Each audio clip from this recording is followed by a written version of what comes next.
Petrol is going to be a problem. All fuel is going to be a problem.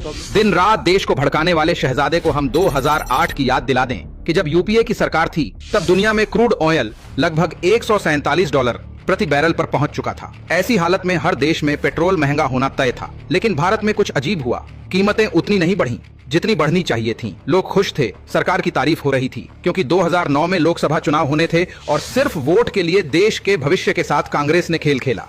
लेकिन क्या सच में राहत दी गई थी या फिर कुछ छुपाया जा रहा था? चलते हैं थोड़ा फ्लैशबैक में।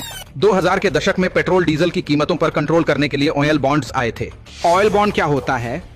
ऑयल बॉन्ड सरकार का लिया हुआ कर्ज होता है जो तेल कंपनियों का घाटा भरने के लिए दिया जाता है। सरकार यह पैसा तुरंत नहीं देती बल्कि बॉन्ड देकर बाद में ब्याज के साथ चुकाती है। ये इसलिए लाया गया ताकि देश में संकट के समय आम नागरिकों पर अचानक महंगाई की मार न पड़े। लेकिन फिर आई कांग्रेस की यूपीए सरकार और यहीं से कहानी ने खतरनाक मोड़ लिया। 2005 से 2010 के बीच लेकिन बाद में ऑयल बॉन्ड्स का इतना गलत इस्तेमाल हुआ कि इनकी मात्रा अचानक कई गुना बढ़ा दी गई।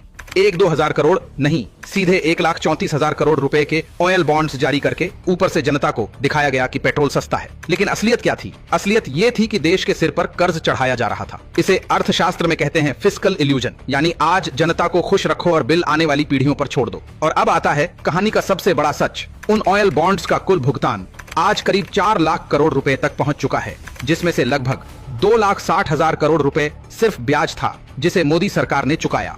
सोचिए, वोट के लिए लिया गया फैसला और कीमत देश सालों तक चुकाता रहा। आज जब तेल की कीमतों को लेकर राजनीति होती है तो सच्चाई अक्सर छुपा ली जाती है। सच्चाई ये है कि आज की सरकार को सिर्फ वैश्विक तेल बाजार से नहीं बल्कि कांग्रेस के छोड़े हुए उसी कर्ज के बोझ से भी लड़ना पड़ रहा है। फिर भी मोदी सरकार ने इस आर्थिक जाल को संभालते हुए देश की अर्थव्यवस्था को स्थिर रखा और ऊर्जा सुरक्षा को मजबूत किया। यानी सच साफ है, कांग्रेस ने वोट के लिए भविष्य गिरवी रखा था और आज देश उसी फैसले की कीमत चुका रहा है। लेकिन अब फर्क ये है, जनता सच्चाई समझ चुकी है।